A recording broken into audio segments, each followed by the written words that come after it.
La Esfinge, Edgar Allan Poe. Durante el terrible reinado del cólera en Nueva York, había yo aceptado la invitación de un pariente para pasar 2 semanas con él, en el retiro de su casa de campo a orillas del Hudson.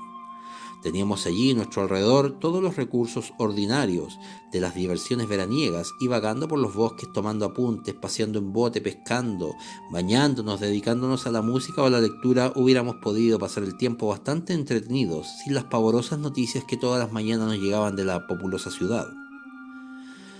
No pasaba un día que no nos trajese la noticia del fallecimiento de algún amigo. Entonces, como la fatalidad aumentaba, esperábamos enterarnos a diario de la pérdida de algún ser querido, y al final temblábamos al acercarse cualquier mensajero. El propio aire del sur nos parecía oler a muerte. Aquel pensamiento paralizador se adueñaba en verdad de mi alma por entero. No podía yo hablar, pensar ni soñar en ninguna otra cosa. Era mi anfitrión de un temperamento menos excitable y aunque con el ánimo muy deprimido, se esforzaba por reanimarme. Su inteligencia, dotada de una gran filosofía, no estaba afectada nunca por quimeras. Si bien bastante sensible a la influencia del terror, no le inquietaban sus sombras. Sus esfuerzos por despertarme del estado de tristeza anormal en que me sumía se veían frustrados en gran parte por ciertos libros que hube de encontrar en su biblioteca. Eran estos de un carácter que hacía germinar cualquiera de las semillas de superstición hereditaria que permanecían latentes en mi pecho. Había yo leído aquellos libros sin que él lo supiera, y por eso se sentía perplejo con frecuencia ante las violentas impresiones que ejercían sobre mi imaginación. Uno de mis temas favoritos era la creencia popular en los presagios, una creencia que en aquella época de mi vida estaba dispuesto a defender casi en serio. Sobre ese tema sosteníamos largas y animadas discusiones. Él demostraba la sinrazón de la fe en tales cuestiones y yo afirmaba que el sentimiento popular brotando con absoluta espontaneidad, es decir, sin apariencias de sugestión, poseía en sí mismo elementos evidentes de verdad y tenía derecho a un gran respeto.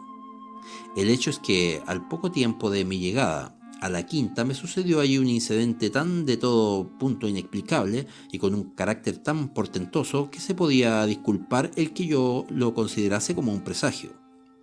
Me aterró y al mismo tiempo me trastornó y me dejó tan perplejo que transcurrieron muchos días antes de que pudiese tener ánimo para comunicar el caso a mi amigo.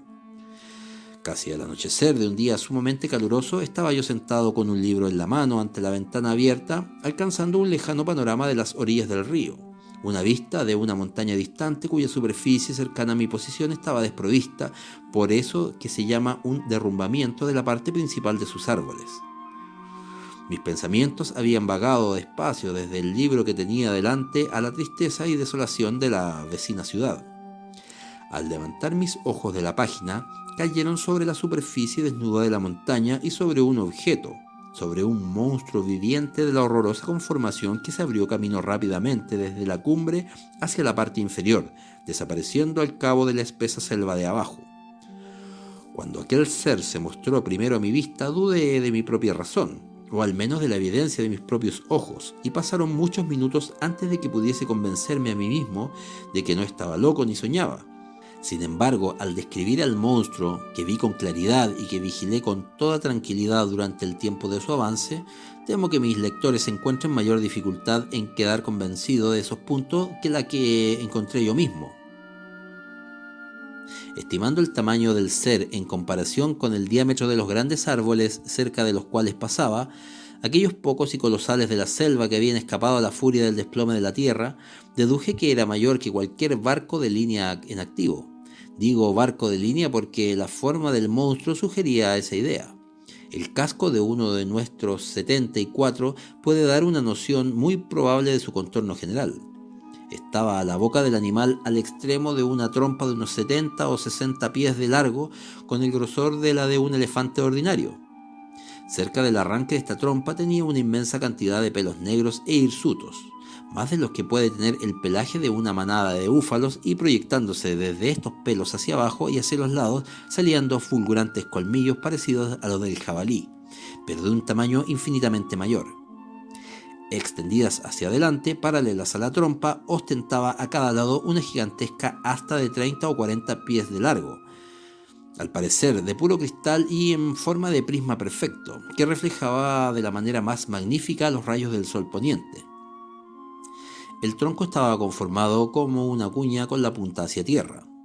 Desde este se extendían 2 pares de alas, cada una de unas 100 yardas de largo, un par colocado encima de otro y todo él cubierto de densas escamas metálicas. Cada escama tendría como unos 10 o 12 pies de diámetro.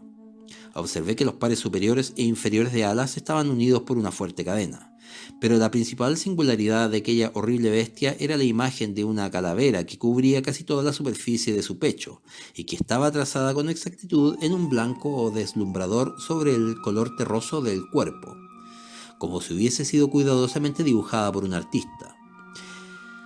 Mientras contemplaba yo aquel animal terrorífico y en particular el aspecto de su pecho con un sentimiento de horror y de temor, con un sentimiento de maldad cercana que me era imposible reprimir por ningún esfuerzo de la razón, vi la enorme boca en la extremidad de la trompa abrirse de repente, brotando de ella un sonido tan fuerte y expresivo de temor que sobrecogió mis nervios como un toque de difuntos, y cuando el monstruo desapareció en la falda de la montaña, caí desmayado al punto sobre el suelo. Al volver en mí, mi primer impulso naturalmente fue comunicar a mi amigo lo que acababa de ver y de oír, pero no podría explicar qué sentimiento de repugnancia me impidió hacerlo a la postre. Por último, una noche, 3 o 4 días después del suceso, estábamos sentados juntos en la estancia desde la cual vi la aparición. Ocupaba yo el mismo sitio ante la misma ventana y él estaba tendido sobre un sofá cerca de mí. La asociación del lugar y de tiempo me impulsó a darle cuenta del fenómeno. Me escuchó hasta el final. Al principio se reía de buena gana y luego adoptó un gesto serio con exceso, como si mi locura estuviese fuera de toda sospecha. En aquel momento tuve de nuevo una clara visión del monstruo, el cual, con un estremecimiento de terror absoluto, señalé entonces a su atención. Miró él ávidamente, sosteniendo que no se veía nada, aunque señalara yo con toda minuciosidad la carrera del animal mientras se abría camino bajando por la superficie pelada de la montaña. Me sentía ahora harto alarmado, pues consideraba aquella visión como un presagio de mi muerte, o peor aún, como el síntoma precursor de un ataque de locura. Me eché vivamente hacia atrás en mi silla y durante unos minutos escondí la cara entre las manos. Cuando descubrí mis ojos no era ya visible la aparición. Mi anfitrión, no obstante, recobró hasta cierto punto la tranquilidad de conducta y me interrogó muy minuciosamente respecto a la conformación de aquel ser imaginario. Cuando estuvo plenamente informado sobre aquella cuestión, suspiró a fondo como si se sintiera descargado de un peso intolerable y empezó a hablarme con una calma que me parecía cruel, de varios puntos de filosofía especulativa que habían constituido antes temas de discusión entre nosotros. Recuerdo que insistió con mucho empeño, entre otras cosas, en la idea de que la causa principal del error en todas las investigaciones humanas está en el riesgo que corre la inteligencia, rebajando o atribuyendo un valor excesivo a la importancia de un objeto por una simple medición errónea de su proximidad. Para evaluar correctamente, por ejemplo, dijo, la influencia ejercida sobre la humanidad a lo largo del tiempo por la consumada difusión de la democracia, no dejará de representar un dato a la distancia de la época en que tal difusión pudo efectuarse. Aún así, ¿puede usted indicarme un escritor que haya escrito sobre el gobierno que pensara nunca en esa rama especial del tema, digno siempre de discusión? Hizo aquí una pausa que duró algunos momentos. Se dirigió hacia una librería y sacó un tratado corriente de historia natural. Me rogó entonces que cambiase de asiento con él, pues así podía ver mejor los pequeños caracteres de la impresión. Se sentó en mi sillón ante la ventana y abriendo el libro prosiguió su disertación en el mismo tono de antes. Pero por su excesiva minuciosidad, repuso, al describir el monstruo puedo en todo momento probarle lo que era. En primer lugar, permítame leerle una descripción para chicos de escuela del género Psing, de la familia crepuscularia del orden Lepidoptera, de la clase Insecta o insectos.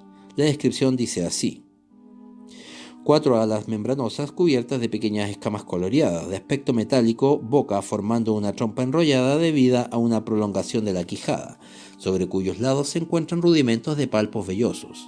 Las alas inferiores están adheridas a las superiores por unos pelos tiesos, antenas en formas de porra prolongada, prismática, abdomen puntiagudo. La esfinge de calavera causa un gran terror entre el vulgo y al mismo tiempo el tono triste del lamento que él profiere y esa imagen de la muerte que muestra sobre su coselete. Cerró el libro, recostándose sobre el sillón en la misma postura que tenía yo en el momento de contemplar el monstruo.